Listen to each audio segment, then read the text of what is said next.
eu gostaria de expor para vocês a realidade de uma forma mais positiva. Não a doença, mas o estado de saúde. Porque se nós queremos falar da cura das nossas doenças espirituais, nós precisamos saber qual é o nosso estado de saúde. E como é que nós vamos falar deste estado de saúde? Nós pretendemos falar do estado de saúde a partir das virtudes. As virtudes cardeais e as virtudes teologais. Serão 7 palestras, 7 virtudes. 4 cardeais e 3 teologais. Mas antes de eu iniciar a falar das virtudes, eu precisaria explicar para vocês o que é uma virtude, porque é uma coisa que saiu da moda, ninguém fala mais de virtude, né? Ninguém fala mais disso. E para nós, virtude é algo que está ligado muito com um heroísmo, quem sabe assim, uma moralidade férrea. Um homem virtuoso é um homem fora do normal, é um homem excepcional. Exatamente o contrário. Virtude, o homem virtuoso é o homem como Deus o pensou.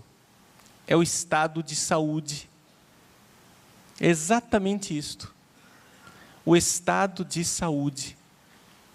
É importante que, ao iniciar este aprofundamento, nós nos demos conta do seguinte mistério.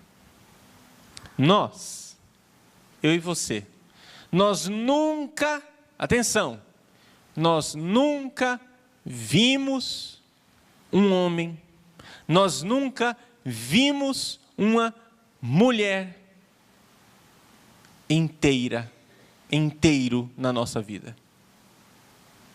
Nós somos pecadores, filhos de pecadores, netos de pecadores, e para nós, o que é o ser humano saudável é uma novidade, nós nunca vimos isto.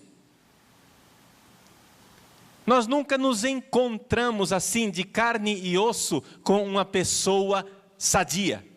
Isso nunca aconteceu. Claro que nós já nos encontramos com uma pessoa sadia, com nosso Senhor Jesus Cristo, na Eucaristia, é um verdadeiro encontro. Mas você entende o que eu estou dizendo? Nunca nos encontramos assim de carne e osso, normalmente no convívio do dia a dia, vendo as reações, compreendendo, olhando para a pessoa, vendo o que é realmente ser gente, ser humano.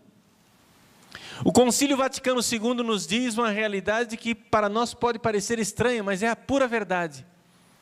Jesus Cristo revela o homem ao próprio homem. Que Jesus Cristo revelasse Deus ao homem, isso para nós não soaria estranho. Jesus é o revelador do Pai, é Ele quem vem nos contar quem é Deus. São João diz isto.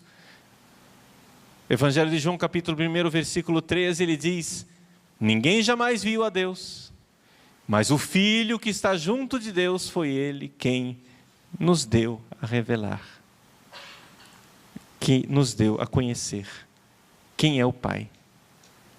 Isso para nós não nos espanta. Mas que o concílio diga que Jesus revela a nós, pessoas humanas, o que é um ser humano, isso para nós soa estranho. Eu não preciso que Jesus venha ensinar para mim o que é ser gente. Claro que precisamos. É claro que precisamos, porque nós nunca vimos um ser humano. Fazendo uma comparação, vocês imaginem que nós fôssemos todos albinos, não é? Sabe o que é? Uma pessoa albina, que não tem pigmentação na pele.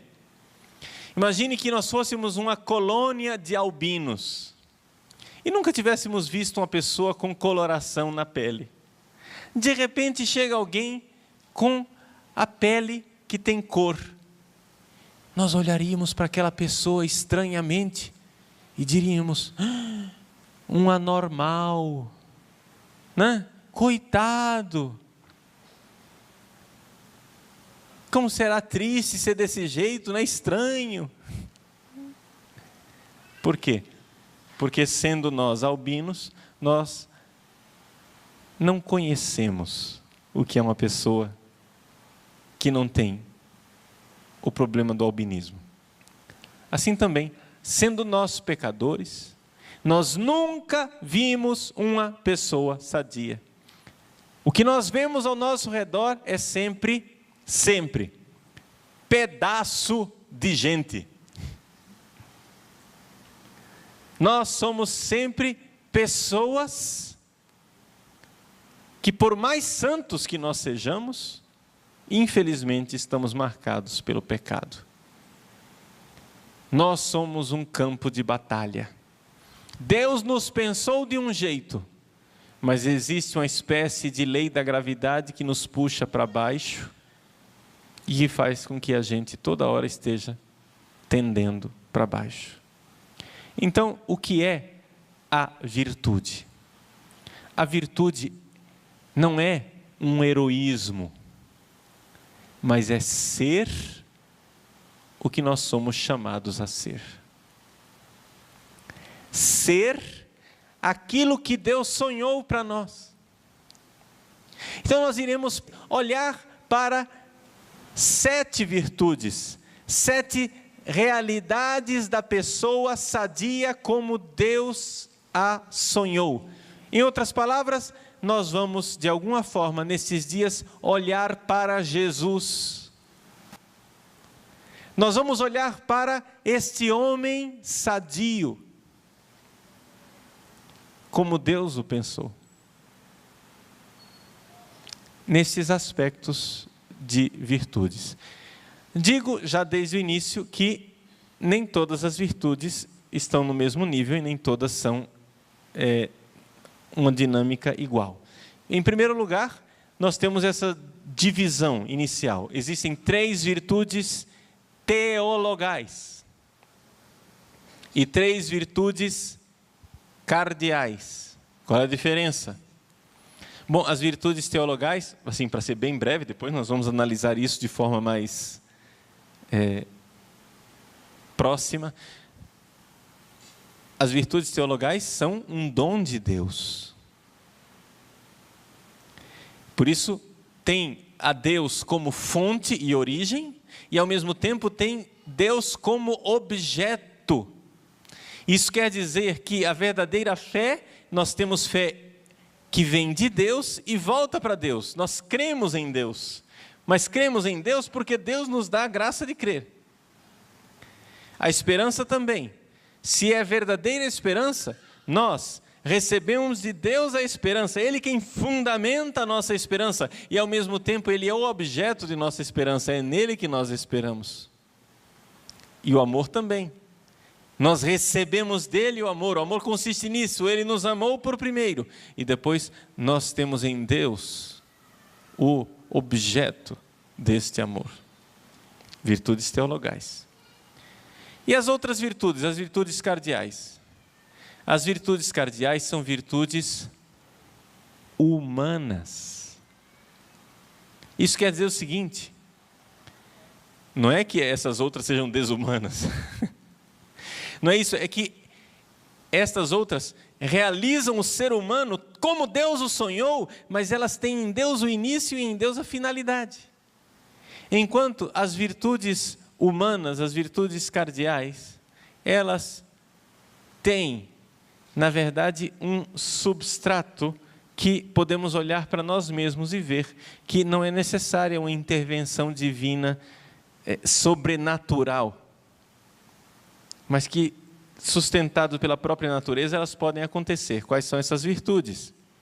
A virtude da prudência, a virtude da temperança, a virtude da fortaleza e a virtude da justiça.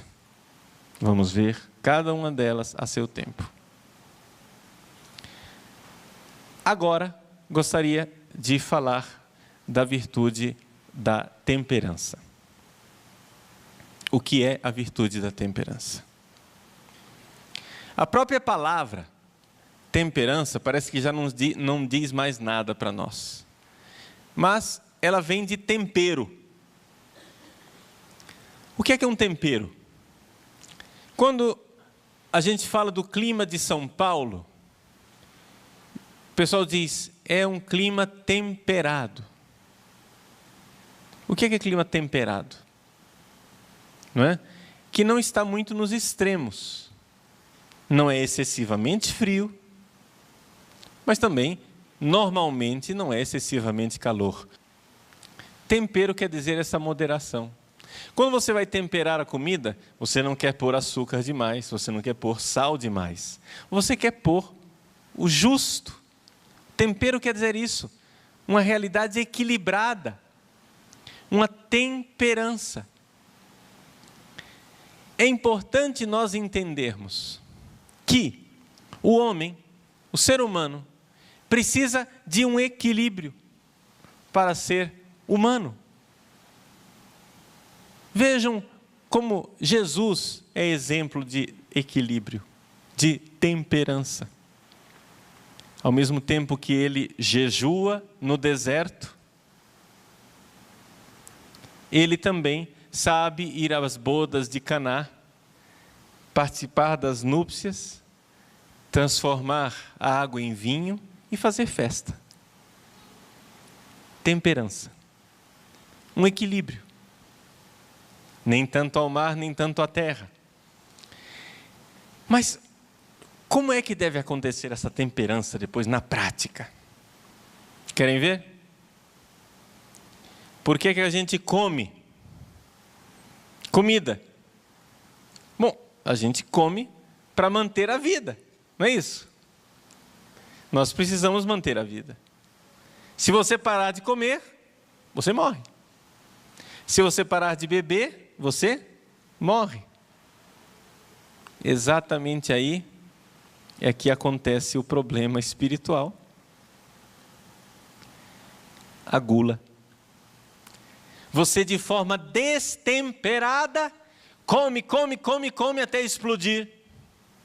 Se não até explodir, pelo menos até entupir as veias e morrer de ataque cardíaco. Ou quem sabe até estragar o próprio fígado. E não somente as consequências físicas, porque a gula não tem só consequências físicas, mas as consequências espirituais da gula. Comer é onde brota a vida do ser humano, mas ali parece que tem um problema. O sexo é onde brota a vida da humanidade, da espécie humana. Assim como se você parar de se alimentar, você vai morrer. Se a humanidade inteira decidir parar de ter relações sexuais, a espécie humana vai se extinguir. É dali que brota a vida da espécie humana. Mas exatamente onde está a vida, ali se instaura uma espécie de lei da morte. E então o ser humano quer praticar sexo, e isso só traz o quê? Morte. O sexo desregrado traz morte. Eu me alimentar de forma desregrada, eu morro fisicamente. Se eu fizer sexo de forma desregrada, eu também morro fisicamente. Estão aí as doenças, não é? Para mostrar isso. Mas não é só um problema físico, é um problema espiritual também. Se eu comer de forma desregrada ou fizer sexo de forma desregrada, um salário de morte vai sendo pago no meu coração. Eu pago um salário de morte no meu coração que foi feito para desejar a Deus. Eu cada vez mais vou perdendo a capacidade de desejar e de desejar de forma correta. Então vejam que o ser humano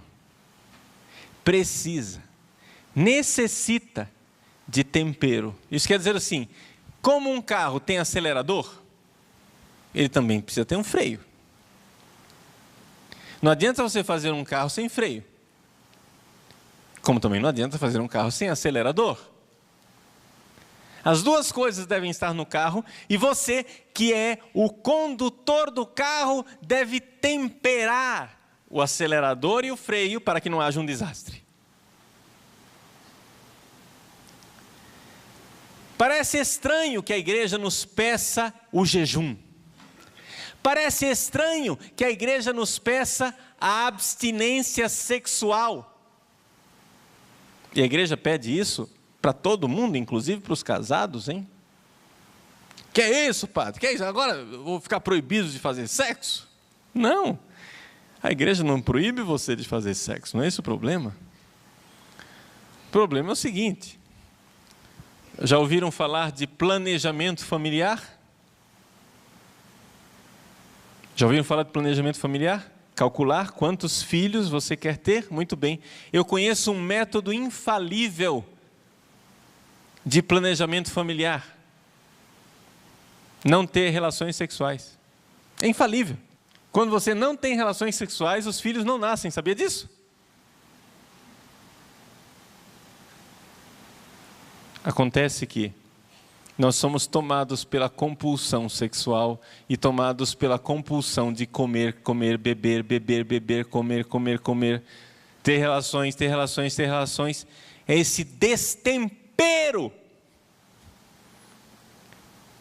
Destempero. Gente, é necessário ter períodos de abstinência, não é? Hoje em dia a gente chega e fala para os solteiros: olha, não tenha relação sexual, meu filho, não tenha relação sexual, minha filha. Ah, quem que consegue isso, pelo amor de Deus? Antigamente a igreja, sem problema nenhum, pedia para as pessoas: olha, vamos ficar toda a quaresma sem comer carne. Carnaval era isso. Carne vale. Tchau, carne. Até a Semana Santa. Até domingo de Páscoa. Domingo de Páscoa a gente volta a comer carne. Todo mundo ficava os 40 dias da quaresma sem comer carne, e eu não tenho notícia de que alguém tenha morrido. Não tenho notícia. E não somente isso. Era tradição, não se espante não, mas eu vou dizer, né? Era tradição no início, não é? Há muito tempo atrás, era tradição que até mesmo os casais se abstivessem das relações sexuais durante o tempo da quaresma. Experimenta falar isso hoje.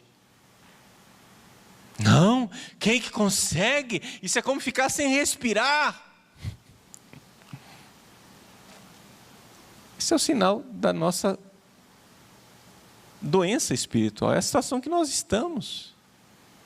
Vejam, eu não estou dizendo aqui que de repente, agora do dia para a noite, nós vamos voltar a essas práticas e a estes costumes e impor isso a todo mundo. Eu não estou dizendo nada, eu só estou diagnosticando uma situação. A situação de destempero, de falta de temperança. Gente, não precisa ser padre, não precisa ser diretor espiritual, não precisa ser conselheiro espiritual para você saber que moderação nas coisas faz bem. Até os médicos já descobriram isso. Outro dia fui visitar uma pessoa que está fazendo dieta. Por receita médica, ela está há 30 dias sem comer uma série de alimentos. Eu disse: minha filha, o que é que você está podendo comer? Ah, olha aqui, padre. Foi lá na cozinha, pegou a lista de coisas que ela está proibida de comer. Uma página. O que é que sobrou? O que é que sobrou para você comer? Mas está lá. A própria ciência médica mostra, é da natureza humana por um limite. Porque, gente, nós não somos animais irracionais. Nós somos seres humanos. Olha só, Deus, quando fez as suas criaturas, fez essas criaturas com limites que não precisam ser racionais. Por exemplo, alguns mamíferos já têm um limite na relação sexual, que é o período da fertilidade do cio, que a gente chama, não é? Aquele é o limite. É o limite daqueles animais. Fora daquele período não fazem. Pronto, limitou. Agora, Deus não deu isso para o ser humano. Por quê? Porque deu ao ser humano a razão, o juízo. Usa a cabeça, mané. Mas não. Nós somos tomados por uma espécie de loucura, uma compulsão. Sexo, sexo, sexo, sexo, sexo. Veja, nunca na história do Brasil se praticou tanto sexo livre como agora. E nunca as pessoas foram tão infelizes. As clínicas dos psicólogos e psiquiatras estão cheias de gente. Todo mundo fazendo todo o sexo que quer. E, no entanto, a felicidade não veio, né? Por quê? Destempero. Tem alguma coisa errada com a nossa saúde espiritual? O homem saudável, o ser humano saudável, olhemos para Jesus. Que coisa maravilhosa é você saber comer um prato de comida em ação de graças, sem compulsão, sem sofreguidão. Que coisa maravilhosa deve ser, sei disso pelos casais, que graças a Deus eu atendo santamente, em confissões, em direção espiritual. Que maravilha deve ser um casal que faz da sua vida sexual um verdadeiro sacramento do amor e da presença de Deus. Esse é o estado de saúde. Esta é a realidade do estado de saúde. Agora, infelizmente, claro, nós temos a situação do pecado. Temos a situação da doença. No livro Olhar que Cura, nesse livro, eu estou abordando a questão das doenças espirituais e duas doenças que são tratadas nesse primeiro volume, a doença da gula e a doença da luxúria, elas têm como cura essa virtude, a virtude da temperança. Então a tarefa de casa para você, tá, é ler o livro. Eu aqui não vou me deter tanto na questão da temperança, nessa virtude da temperança, porque eu acho que esta é uma tecla na qual já se bateu bastante. As próprias palestras no site falam isso em abundância. Você pode acessar o site. Quem não conhece o site, não é? Fica sabendo que existe um site com essas palestras em áudio. Basta baixar, você ouve no MP3, copia no CD, põe no MP3, faz alguma coisa. Se você não entende nada de internet, pede para o seu neto de 8 anos de idade que ele entende tudo. Viu? Então, vai lá no site www.padrepauloricardo.org. Quem não pôde anotar, está na orelha do livro, está lá escrito o endereço. E baixe as palestras sobre a luxúria, baixe as palestras sobre a gula e a terapia da luxúria, a terapia da gula. Ok? Agora, o que nós iremos fazer é a parte mais importante. Estamos celebrando a Santa Missa. E o que vai acontecer, o que está acontecendo, é muito mais importante aquilo que nós não vemos, o invisível, do que aquilo que nós vemos. É muito importante nós nos darmos conta de que quando nós nos apresentamos na Santa Missa para participar do divino e santo sacrifício eucarístico, nós nos apresentemos à celebração eucarística com a disposição de nos unirmos ao sacrifício de Jesus. Isto é o remédio de todos os remédios espirituais. O que é participar ativamente da Santa Missa? Permitam que eu gaste um tempo explicando isso que nós iremos fazer aqui. O Concílio Vaticano II disse que os fiéis devem participar ativamente da Santa Missa. E aí o pessoal interpreta que ativamente quer dizer o seguinte: vamos fazer um balé, uma dança, um jogral. Aí o pessoal dá cambalhotas, né, no banco. O que é que você está fazendo, se agitando aí, meu filho? Eu estou participando ativamente da Santa Missa. Não é isso. Você não entendeu nada de missa, mané. Não entendeu nada de missa. A missa não é um jogral, a missa não é uma dança, a missa não é um ritual pedagógico, a missa não é nada disso. A missa é o mistério pascal, é o mistério de paixão, morte e ressurreição de nosso Senhor Jesus Cristo. E é nisto que nós precisamos participar ativamente, e isso nos cura. Esta é a cura. O que significa isto?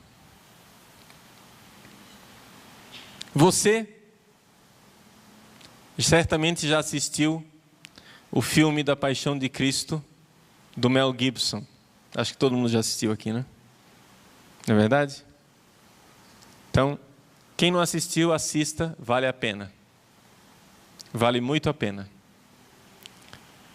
Diante daquelas cenas, você que já esteve na Santa Missa, já participou da Santa Missa, você pode dizer: eu estive lá. Eu estive lá quando Jesus era açoitado, porque eu participei da Santa Missa. Eu estive lá quando Jesus crucificado pedia e orava insistentemente, como diz o Evangelho de Lucas.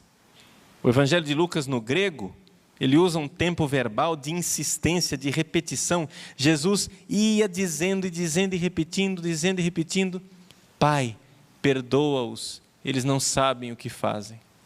E o Mel Gibson pôs isso de forma extraordinária no filme. Ele pedia insistentemente, ele repetia: Pai, perdoa, perdoa, Pai. Pai, perdoa, perdoa, Pai. Eles não sabem o que fazem. Eu estava lá. Eu estava lá quando o soldado ergueu o martelo para bater no cravo. Eu estava lá quando o soldado o feriu com a lança.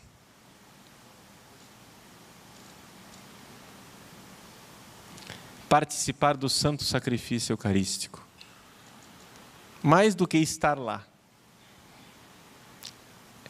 participar, tomar parte. O que é participar da missa? 3 verbos. Vejam, isso daqui faz parte do aprofundamento de cura das doenças espirituais. Tá? Isto é cura, cura. 3 verbos para participar da missa. Vamos gravar esses 3 verbos. Oferecer, suplicar e comungar. Quais são os 3 verbos? Oferecer, suplicar e comungar. Oferecer. No ofertório, na preparação das ofertas, nós iremos agora oferecer com Cristo. Com Cristo, nós iremos oferecer nossas vidas. Na patena agora, coloque aquilo que tira o seu sono, que inquieta o seu coração, que preocupa você. Na patena, ofereça. Você está preocupado com o quê? Preocupada com o seu filho, seu marido, sua esposa? Com quem? Qual é a sua inquietação? São as dívidas? É a conta de luz? É a doença? É a sua vida afetiva? Ofereça. Entregue. Entregue. E este oferecer não é uma realidade romântica, não, é um oferecer com Cristo. No Horto das Oliveiras, se nosso Senhor Jesus Cristo, nosso Deus e Salvador, suou sangue no Horto das Oliveiras, se Ele agonizou, a palavra agonizar, agon quer dizer luta, se Ele lutou para oferecer, quem sou eu para querer oferecer assim, sem mais nem menos, sem derramar uma gota de suor? Ofereça. Oferecer com Ele. Mas eu não tenho forças, meu Deus. Ele tem forças por você. Suplique a Jesus, que já sofreu estas dores do parto, que Ele venha ser a força de você oferecer sua vida.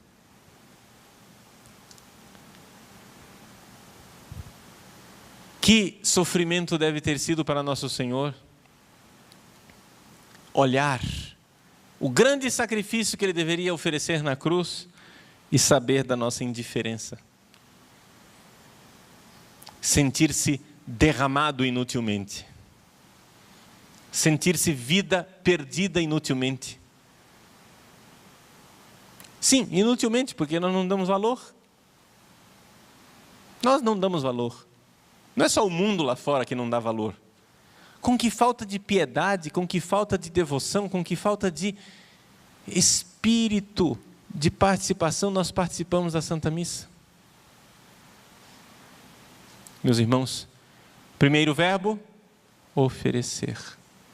Pegue sua miséria e coloque no altar, na patena. Segundo verbo, qual é? Suplicar. Esta miséria que está na patena, não é xingamento, não estou ofendendo a Eucaristia, não, porque pão é miséria, vinho é miséria, é frágil. Essa miséria que está na patena, nós suplicamos o Espírito Santo para que Ele venha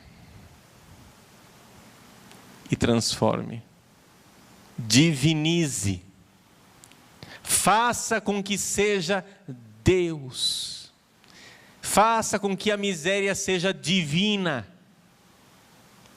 Meu irmão, minha irmã, coloque, ofereça a Deus sua miséria e suplique o Espírito Santo para que venha sobre esta miséria. Peça. Isto é participar ativamente da Santa Missa. Você não precisa fazer coreografia para fazer isso. No silêncio do seu lugar, no seu coração, viva o drama eucarístico. Viva essa realidade dramática da miséria que se entrega, que se oferece, e da súplica incessante da igreja. A súplica do Filho, a súplica dos santos, a súplica dos anjos, a súplica da igreja inteira, a súplica das almas que padecem no purgatório. Em toda missa, por mais que seja um padre sozinho que celebra, a igreja inteira suplica. Não existe solidão na missa. Nós não enxergamos aqui, gente, mas miríades e miríades de anjos estão aqui para suplicar conosco.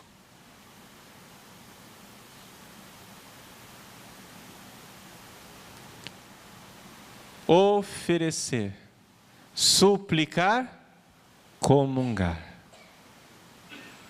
A miséria oferecida, sobre a qual o Espírito Santo foi derramado, agora divinizada, nós recebemos e comungamos para que nesta comunhão com Deus, neste abraço de unidade com Deus, nós vivamos aquilo que Deus tem preparado para nós no céu. Isto é a Eucaristia. E esta é a cura de todas as nossas doenças espirituais. Participar ativamente da missa é o princípio do nosso curso de terapia das doenças espirituais. É verdadeiro princípio. Esta é a participação ativa. Não se esqueça nunca desses 3 verbos na missa: oferecer, suplicar, comungar. Mesmo que você não possa, por alguma razão, comungar, chupou um picolé antes da missa, não deu o prazo do jejum eucarístico, você não pode comungar, comungue espiritualmente. Mas se una, participe ativamente do santo sacrifício. É assim que acontece paixão, morte e ressurreição. É assim que a miséria deixada no túmulo ressuscita e vai